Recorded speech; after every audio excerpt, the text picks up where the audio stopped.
I flatlined, that I passed out and flatlined. I don't remember any of that. Cold blue, flatline. You I don't dropped remember. right there where you were. Now, were you in a wheelchair? Were you on a... Right. Well, September 21st, I actually went to go get the test. Okay. Because I wasn't feeling well. I was actually, and I was talking to my first lady at my church. I was actually supposed to be at a women's conference at my church. And I didn't feel well, but I didn't know what I had. And it wasn't like I was congested. I was just tired. I was just extremely tired. And I just couldn't get my thoughts together. And I was thinking, okay, something's wrong, but I don't know what's wrong. Because you were in the midst of doing you. You were launching 2 businesses, right? Absolutely, absolutely. A partner and I were trying to get a co-work space up and running. Okay. Had just celebrated a grand opening. And then in addition to that, we were working on trying to get an Airbnb together. There it is. I was watching those things and paying attention to those. And people say, well, was it that grand opening you did? And it wasn't, because the grand opening was August the 1st. But this was September the 21st. Yes. When, it was like the 15th. I started feeling funny around the 15th of September. Okay. And it had progressed until the 21st. I decided I need to go get tested to make sure this is not COVID. Because what people who don't know me don't know is that in 1968, my mother died of a pandemic. Really? And I am my mother's image. I mean, I look exactly like her. And so of all my siblings, I'm the one that looks the most like her. And I didn't want history to repeat itself, because her problem was she got sick around Thanksgiving in November. And then Christmas, the week before Christmas, my dad took her to the emergency room and they kept her. And they said if she had came 24 hours earlier, they may have been able to save her. She was 33 years old and died of the Hong Kong flu, which is the pandemic that people don't talk about, but it was the last pandemic. So I've lived through 2, but didn't want to repeat her, learn from her lesson. And so I decided to go get tested, even though people around me were saying, oh no, it's a hoax, this is whatever. But I just felt like I needed to get tested. When got tested, and then 2 days later, they emailed me, and it had this big red square that said positive. So I was reading it on my cell phone, and I screenshot it, and I have 3 grown sons. Yes. So I sent it to my sons, and I said, hey, your mom has tested positive for COVID. I always start things, hey, your mom. So that's how I talk to them when it's concerning myself. And my oldest one said, he told me to get to the doctor. I have 2 firefighters and a logistics specialist. Okay. So my oldest son and my youngest son are both first responders. And so they've seen a lot through this pandemic of people having various illnesses and stuff. And they've been blessed where neither of them have been as bad as I was. So I don't remember him saying that, but I remember having the presence of mind to call my doctor. And I called her and I said, okay, I just tested positive for COVID. What do I need to do? And she said, Linda, get to the emergency room now.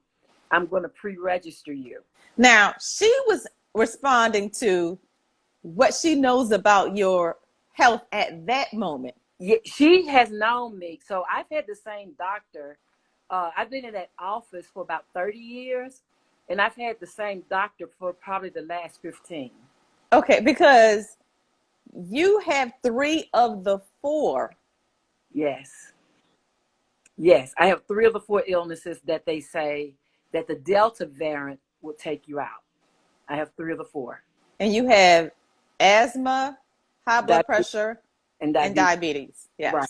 Okay. Type 2 diabetes. Yeah. So her being my doctor knew this. She said, get to the emergency room now. She was going to pre-register me. And she did. What I remember is I remember getting dressed. And I don't know why I had this shirt on. If they had looked at me, they would have said, yeah, she's got something going on wrong. I never walk out of the house going anywhere in my house shoes ever. But I had on some plaid shorts, a white tee, and my pink house shoes. Lord, I was looking a mess. Girl, that's how I leave the house every day. I go to the store like that every day. Oh my Lord! If they'd have saw, if they'd have saw me. I mean, these were house shoes. These were not like the house shoes that could be. No, we're not talking about the quick going to the store shoes like a pair of mules or a pair of wedges. No. We're talking about the terry cloth ones with the band across the top. Yes, ma'am. Yes, ma'am. Straight house shoes. I said, if they looked at me, they should have said, yeah, something wrong with her. But then I had on these plaid, so these are pink house shoes. I have on this beige plaid shorts, walking shorts, and then I have on this T-shirt that only God knows what it says. And I'm going ahead and comb my hair. I did have taken a shower and all of that, but I went to the emergency room and I thought I gave the man my driver's license. Okay. And so when I woke up, I couldn't find my wallet, so I thought somebody had my wallet. Well, it turns out my wallet was on the back side of my bed, and I actually gave him my passport because that's the only ID I had. I remember giving him something. And so evidently that brain fog from the COVID had already taken effect on you. Hot mess. And so I remember the guy telling me, well, come go. We've been looking for you. Come go this way. And I remember looking to my right and walking behind him. And that's all of my clear memories until 15 days later when I woke up. Okay, so right then, go ahead.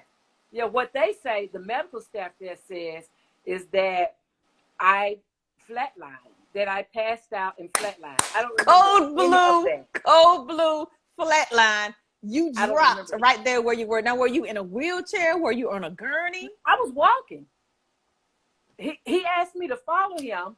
I saw him and I followed him, but that's the last clear memory I have.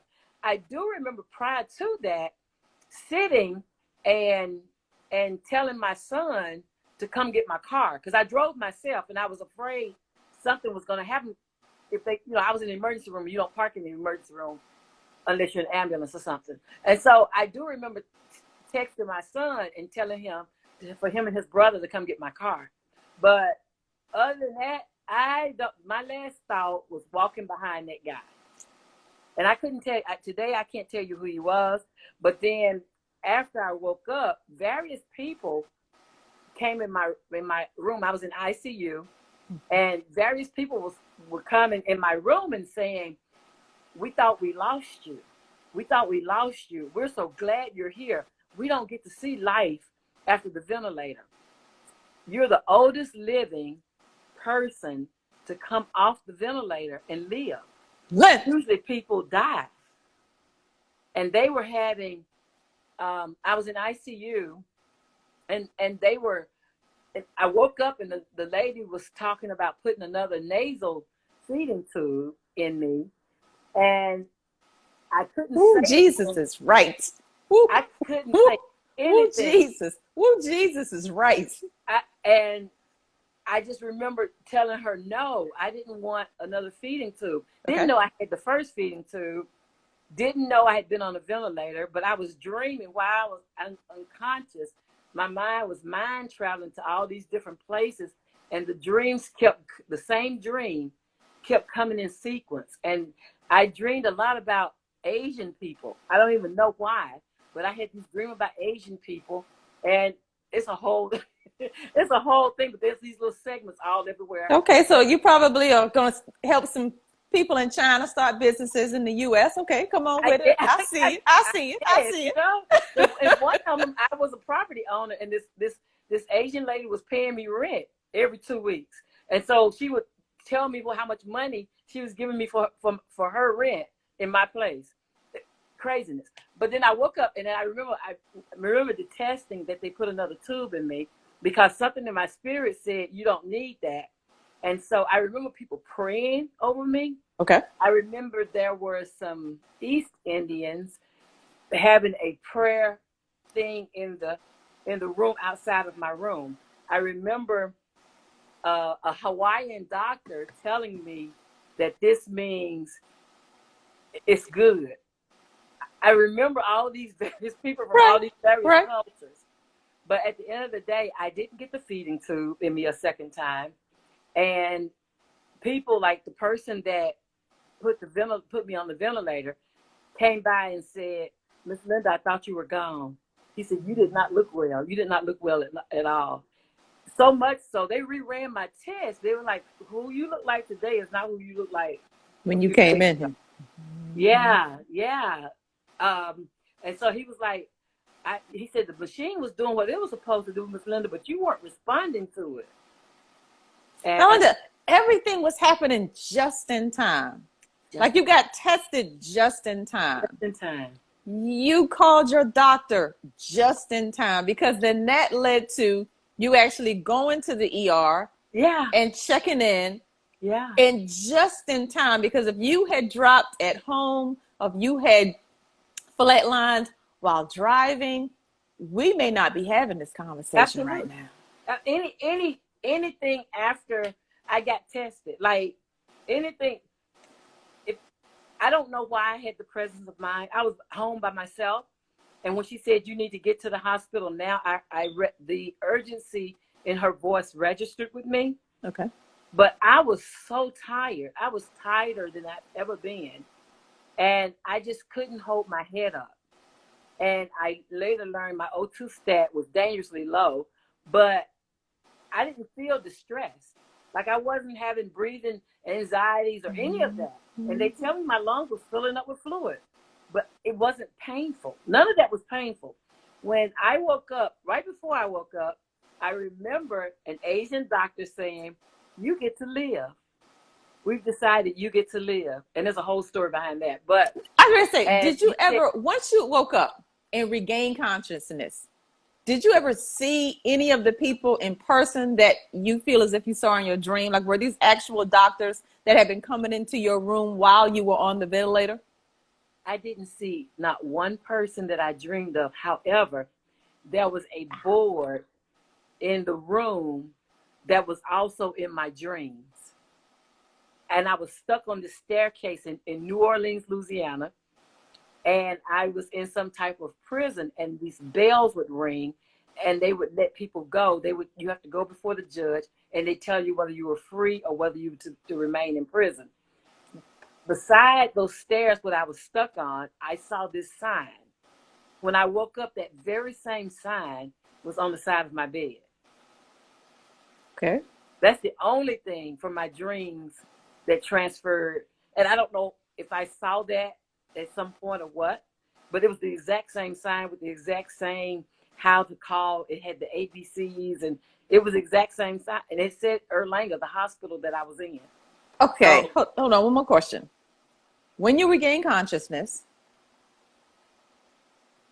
what do you remember thinking after they told you, Miss Linda, you flatlined and we didn't think you were going to make it? They didn't tell. People kept saying, we thought we lost you. They didn't. None of them told me exactly what had happened to me. Okay. But the doctor would come in and say, Miss Linda, your lungs took a really bad hit. And he kept saying that. But none of them actually told me about the flatlining until I got stronger. Then a nurse came. She said, you don't remember me. She said, but I was standing over your head when you flatlined, and I was the one that had on all white. I vaguely remember seeing, here's what's funny. The doctor who saved my life is the same doctor who saved my brother's life in 2015 in another facility, not even in the same facility. Wow. Yeah. He gave me 7 more years of my brother's life. And he was the person that saved my life. And he will be forever special to me. He said, I didn't know if you remembered me. I told him, I'll never forget you. But he's the same guy that saved my life. He was the admitting physician when I went to the emergency room. Wow. And you had the Delta variant, right? I had the Delta variant. Yes, I did. And it was a killer. I mean, I was not the only person. They had a ward called the COVID ICU unit, and they had 12 beds. And when I was there, all 12 beds were full. And it was amazing that I even got to a room because they were sending people home because they didn't have room for them. And they had them, everywhere because there were a lot of people there with COVID. And my doctor said we were sending people home for 1 and 2 days because we had nowhere to put them. Mm-hmm. And he said, the fact that you got a room and that you got in the way you got in, he said, you're special, Miss Linda. And my doctor in the ICU, because I had several doctors, but the doctor in the ICU unit told me, he said, Miss Linda, I need to get you out of that bed. If I get you out of that bed, you're going to be okay. He said, if I get you a chair, will you sit in it? And I said, well, yeah, I'll sit in it if you want me to. I said, I'll do the best I can. And I remember there was a chair there that was just a regular straight office chair type deal. Got it. And I said, there's a chair there. I can go sit in that chair. He said, no, Miss Linda, we're going to treat you like who you are. You are somebody's mom. And so we're going to get you a reclining chair. And that he did. He said, he kept telling me, he said, you're somebody's mom. We're not going to get you just a regular chair, Miss Linda. We're going to get you a reclining chair. We want you to get better. Yes. And there was a guy, his name is Bill, God bless you. He would come in and he said, Miss Linda, every day that I'm here, I'm going to get you out of this bed. He said, because that bed doesn't have your lungs positioned where you can breathe. If I can get you sitting up, then Miss Linda, you're going to start to get better. So he said, my legs all my muscles had atrophied. Every muscle in my body was gone. And so I was just a bag of meat and bones. I mean, literally just flesh and bones and no muscle at all, no muscle tone. So I couldn't walk. And he would come and he would grab me and tell me to grab him like I was dancing with him. And we would waltz over to the chair every morning so that I could sit there. He said, you need to sit there at least 8 hours. He said, because when you're sitting up, your lungs are open where you can breathe. Yeah. And that was the thing, like my lungs were filled with fluid. I had mucus in my ears, in my eyes, in my mouth, everywhere I had an orifice, there was mucus. And Linda, I got to tell you, if I ever get sick, I want your team. And I'm not talking about the hospital team. I'm talking about the home care team. Because when I tell you those boys and that daughter-in-law got it done. Hey, I mean. They were fighting for best son status. One had the morning, the other one had the afternoon. There were plates coming back and forth all day long. I said, if I get sick, I want Linda's team. My oldest son practically moved in with me. Okay. Like him and my goddaughter came, they cooked, they cleaned, because when I left, nobody had been in my house, but I had pots, I had food, and it was September, so it was still kind of warm, and so I had an infestation of fruit flies in my house. Like it was crazy, and it was because I had left food in various places because I didn't know I was going to the hospital, right, and not coming back. And so they hadn't been in my house. And then when they started coming to my house, they were like, oh my God, what's going on here? But they did everything for me. My one prayer to God before I came home was, God, please allow me to go to the bathroom on my own. And so within days, from never being able to walk to regaining some strength by just standing up. Like, I remember a message long time ago, a sermon where the preacher was talking about Jesus Christ on the cross. And he said what they did is when they stood him up, like that changed everything. Because when they stood him up, that became how he died for all of us. And I remember that minister in his sermon saying, if you can just stand up, you can be up. And I remember the guy by Bethesda, by the pool, waiting for somebody to pull him in. If you can stand up, you can get up. And I kept thinking that in my head, that if I can just stand up, I can get back up. And the occupational therapist and the physical therapist would come in my room and they would just stand me up. And I kept saying, Lord, you said if I can stand up, I can get up. And I eventually started going to the bathroom by myself, and I got back up. I had nothing but my head I could move. Like all of my arms, my legs, nothing worked. It took me, I remember going to physical therapy and telling the physical therapist, I can see under my arm. I can see my armpit. And he was like, Thank the Lord for small favors. you know, but it sounds so silly. And Right. after he Right. reflected on it, he said, Miss Linda, I didn't know what you had came from. And I was thinking, okay, but did you do therapy? Did you do therapy? I sit down with, you know, but it's just, you have no idea how to be in an infant state. I mean, literally in an infant state, to get back up and walk again.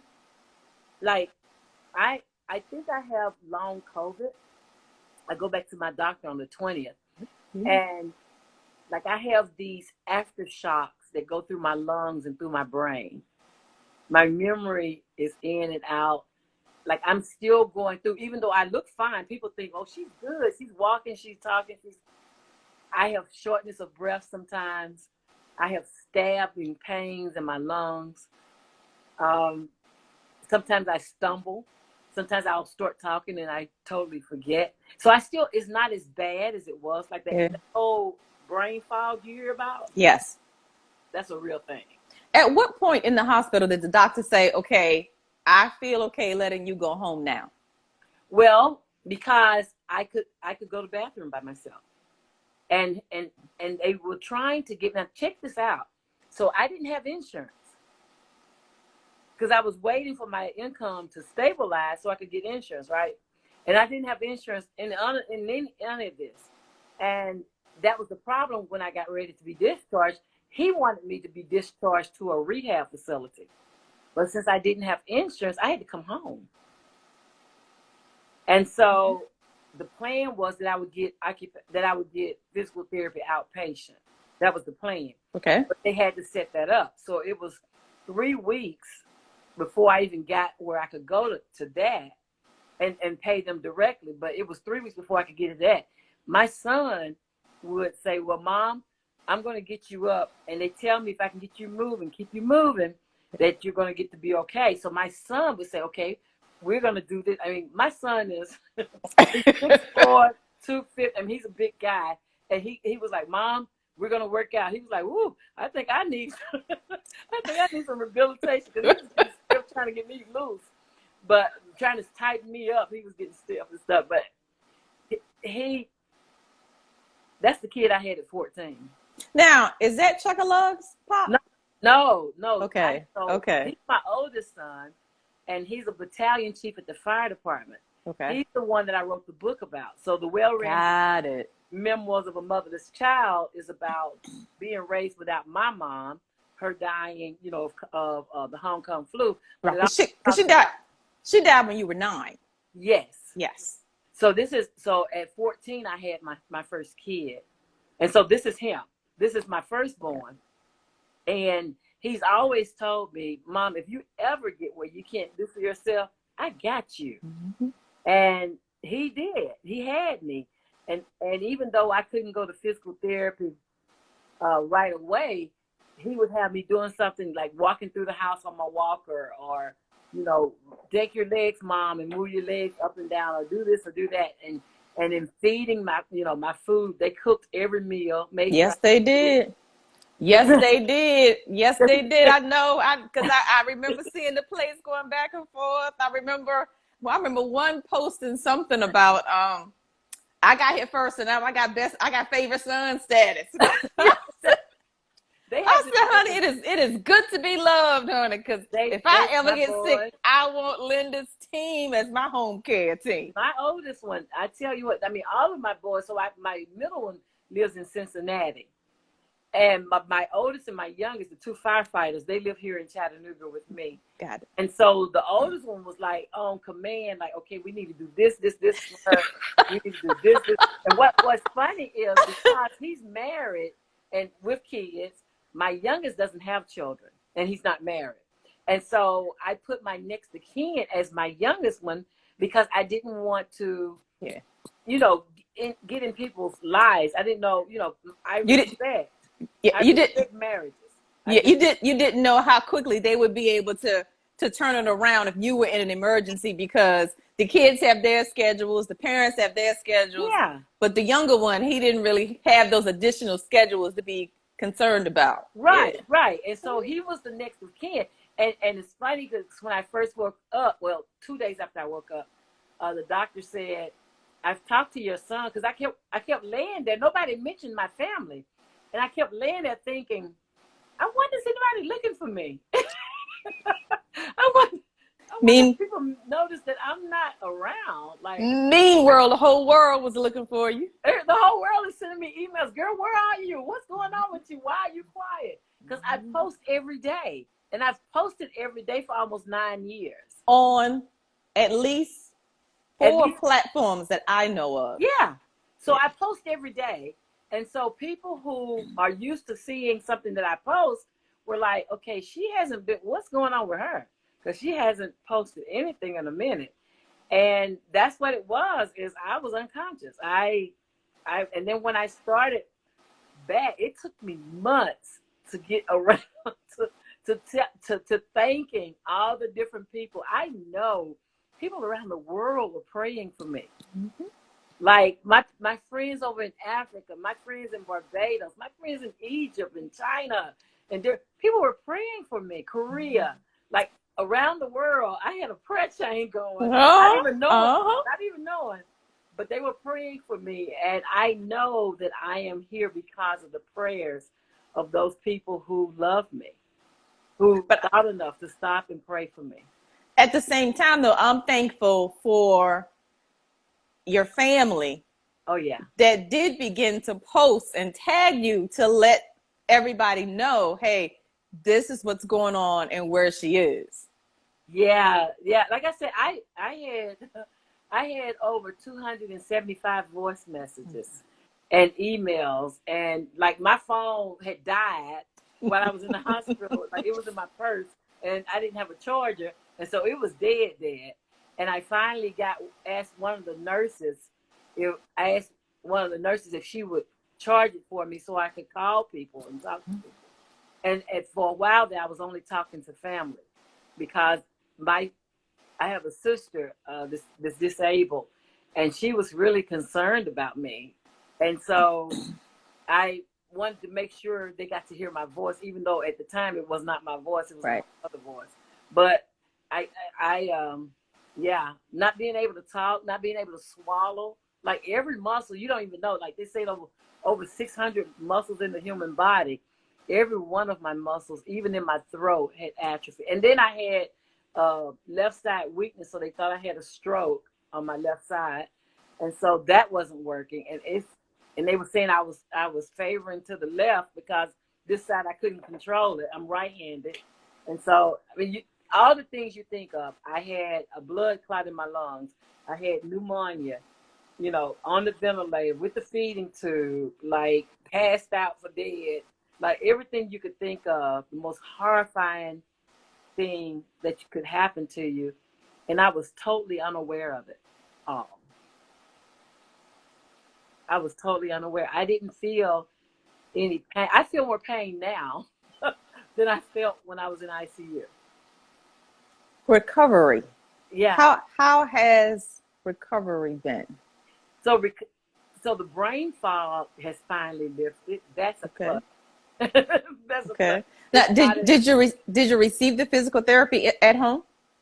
No, so I drove. So at first, my friend would come and get me and take me to physical therapy, but I felt like I'm independent to a fault. I am.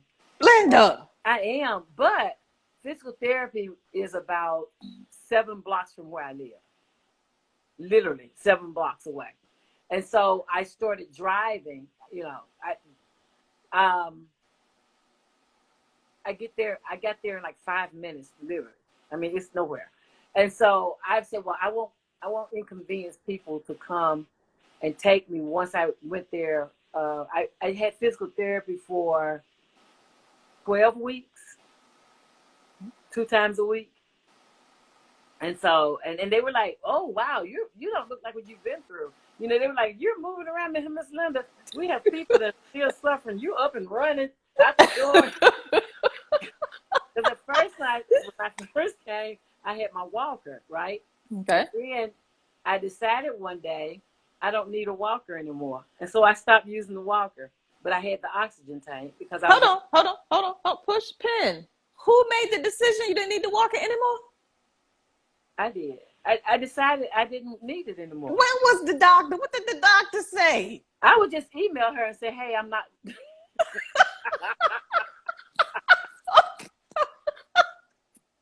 Okay, Yeah. okay, Lynn.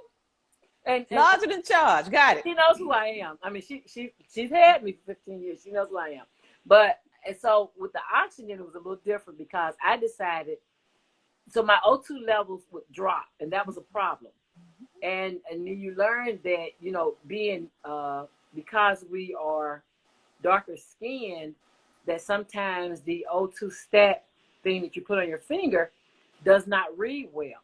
And so my goal was to stay in the 90s in my readings. Yes. So anytime it would drop to like 88, 84 and all those different things, I would put my oxygen on. Well, I decided that, Lord, I'm going to believe you. I don't need this anymore. I need to be able to breathe for myself. And so they had taught me breathing exercises. When they first taught them to me, I couldn't do them. Like I couldn't hold my breath because I felt like I don't know if it was anxiety or what, but I couldn't do it. And so I decided, well, they've told me what to do when my oxygen level drops. I need to do these breathing exercises. And those are going to be what saves me. And that's what I did is I started doing those breathing exercises. And I called the people and told them to come get my oxygen machine. They said, "Ma'am, we cannot do that. We need your doctor to sign Thank you. Thank you. Thank you. Oh, my goodness. I said, "Well, okay." I'm done with that. They can come get this. Yeah, No. I'll give it to somebody that need it.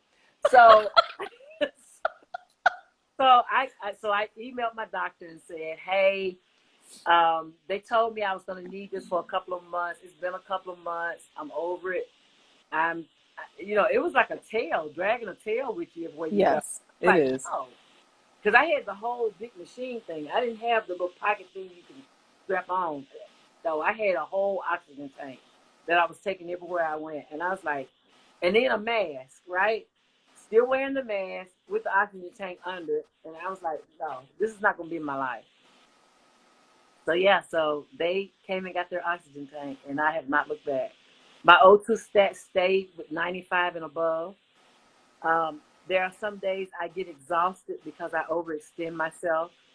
I still have limitations, but knowing what those limitations, like if I go travel, walk around a lot, doing a lot of things, the next day I have to rest. I have to rest. It's not like I can get up and keep going. No, I have to rest. Do you? I do. Oh, it's not a question because I'm unable. I'm unable to get up the next day to do anything. The thing about it is I finally, last week, moved back upstairs in my house.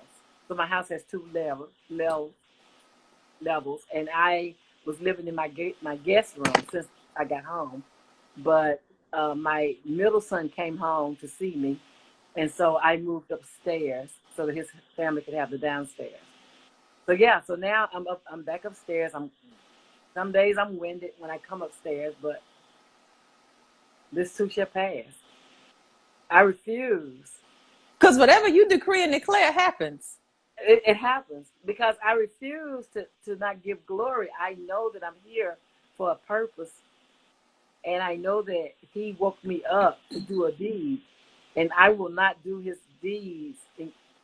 Like, how can I help you get unstuck if I'm still stuck? I have to be the message that I'm sharing. And so in order to do that, I have to get back to being who I was before the pandemic. And that's what I'm doing. I see, and you are, because the posts are starting to roll again. Yeah. Yeah, Just yeah. just as they did pre-pandemic. Absolutely, absolutely. Because I have a message now. I mean, he gave me a new song, right? Because I already had the message of, being a motherless child and having kids, as a teen. But then when I woke up, he said, you need to tell people what happened to you. And you need to help people find their way to freedom. And so that's what I've been doing is as soon as I was able to get the vaccination, I went and got the vaccination. And I encourage people to come go with me to get it because I know what my body will do without it. I am ready to know what it will do with it. And he reminded me of this spot on my arm for when I was a kid. My mother didn't have all the degrees I have. She didn't have the experience I have, but she had 6 kids that she took to get vaccinated. And so a lot of people are like, well, they got stuff in it and they just let. God said, will you please just let me be me? Will you let me be me? You do your part. I got so my part, knowing that I have all these comorbidities, is I have to go get vaccinated. His part is to make sure that the vaccination doesn't hurt me. And I have not had any symptoms or any, people talk about the soreness or whatever. I haven't had any of that. When it was old before I even knew I had it. And I've not had anything wrong with me. In fact, I'm going in June. I have to do 2 things. So now I have to take the pneumonia shot vaccination, and then I have to take the booster. I'm going to get it. And people say, oh, but you're going to get what? They say you need 14. I said, well, if I'm alive to take those 14, I guess I'll be taking them. I don't know. I don't understand. I do understand that the vaccinations were politicized. I do understand that totally.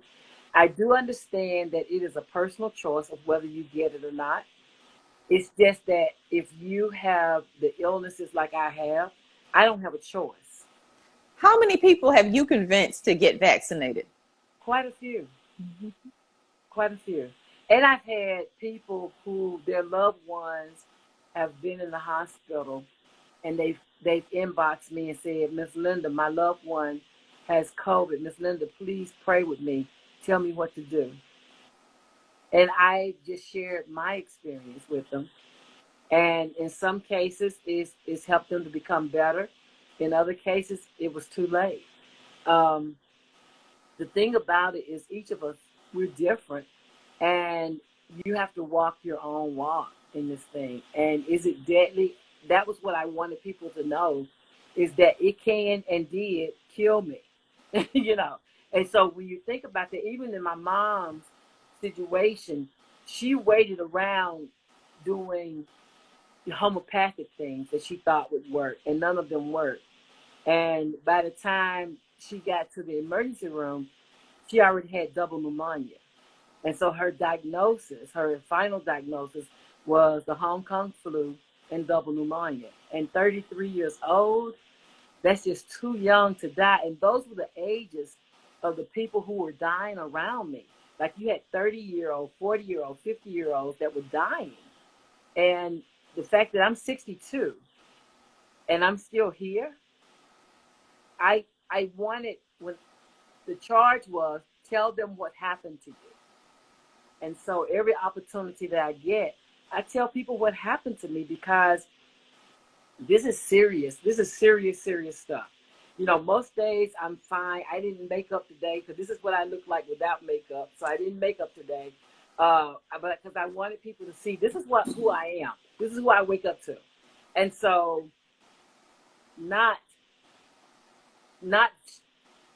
disregarding their fears, not saying that their fears aren't valid, but if you have comorbidities that you have, I know I've had asthma since I was a kid. I know I have high blood pressure since I was in my 40s. I know that I've been diabetic since I was in my 50s.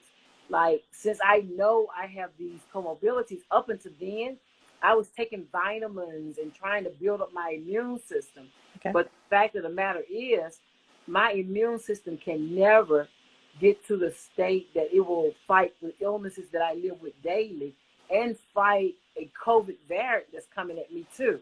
Like it couldn't get that, you know, I couldn't get my immune system. I was eating vegetables, I mean plant-based and taking minerals and vitamins and doing all of that.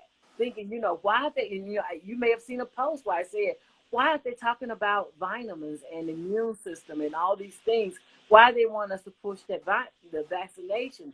I was not against the vaccination. It was I was waiting for them to go through clinical trials. I Like was at a hospital for 6 years. like a lot of the rest of us. Yeah, I was waiting for them to get all the, you know, do your tests, do your clinical trials, come up with your results, fix whatever's wrong with it, and I was going to take it. But COVID didn't care about that. When I caught COVID, it didn't care that I was waiting for it to get perfected. It said, okay, ma'am, you have COVID. You were sick, and I'm going to kill you. And that's exactly what it did. And so you have to think about, and this is the thing, this is what I say to parents of grown kids. Because my kids are 33, 37, and 47. When I was delaying getting the shot, I didn't really think about them. I'm thinking my kids have good jobs. They have people in their lives. They have each other. I was 9 when my mom died. And I was the youngest of her 6 kids. My brother was 14. So it's like 8 years between the 6 kids. And I was thinking, we got to be all right. They have each other. I've taught them to be independent. They're going to be fine. So I really wasn't thinking about them. But when my oldest son asked me on the phone, Mom, are you going to be all right? It broke my heart because I didn't consider my kids. Like I came very close to making them motherless too. And I would not put that on anyone. We need our moms. You know, if you're blessed to have a mother, give her a hug. Like don't just do it on Mother's Day. Like when you think of everything your mom taught you from the age of 9 to where you are today, because I'm still pouring into my sons. I'm still teaching them about things that they have not incurred yet. Now, when he said that to you on the phone, did you hear your 30, 40 something year old child? Or did you hear your 9, 10, 11, 12 year old child? The way that he said it and the softness of his voice. Everything in my life since the day he was born, he saved me. And just like he saved me when I was 14, hearing him say, Mom, are you going to be all right? Reminded me that I had to be all right for him. So I heard his fear. I was reminded of what life has been without my mom. I didn't want to do that to him. Mama heard her baby, so she had to get up. It reminded me when they showed the video of George Floyd. And when George Floyd screamed for his mother, I heard his scream in my son's voice.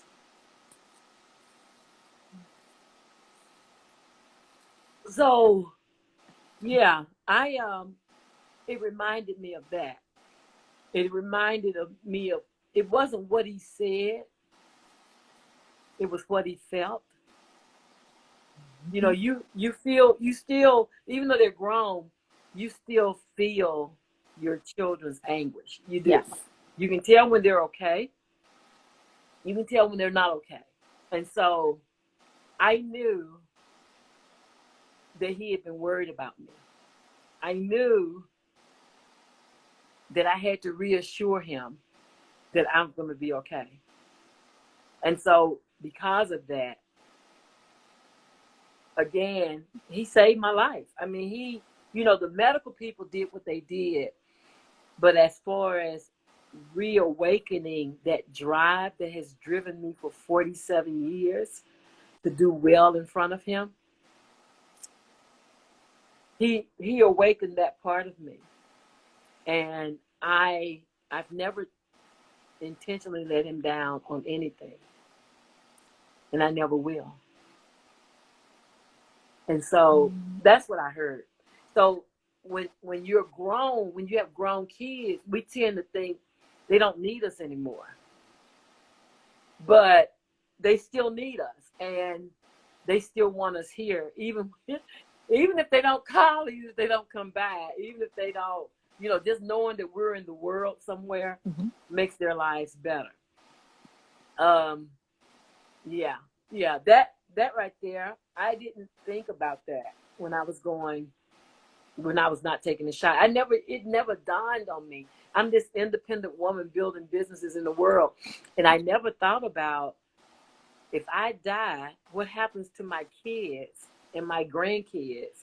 Like, I have a granddaughter who's named after me. And we have some of the best times together. And you've seen videos of me interviewing her, because even when she was a baby, like, I named her Baby Sue. That's her media name. And then Chugga Lugga, her brother,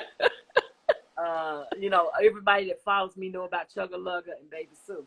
And so in his voice, I heard, what will my grandkids think when grandmother's no longer here? So those are things I hadn't thought about. I hadn't thought through. Had I thought them through, I would have gotten the shot earlier. But I wasn't thinking about them. I was just thinking about, I'm busy, I'm doing this, they'll work it out, and I'll get it later.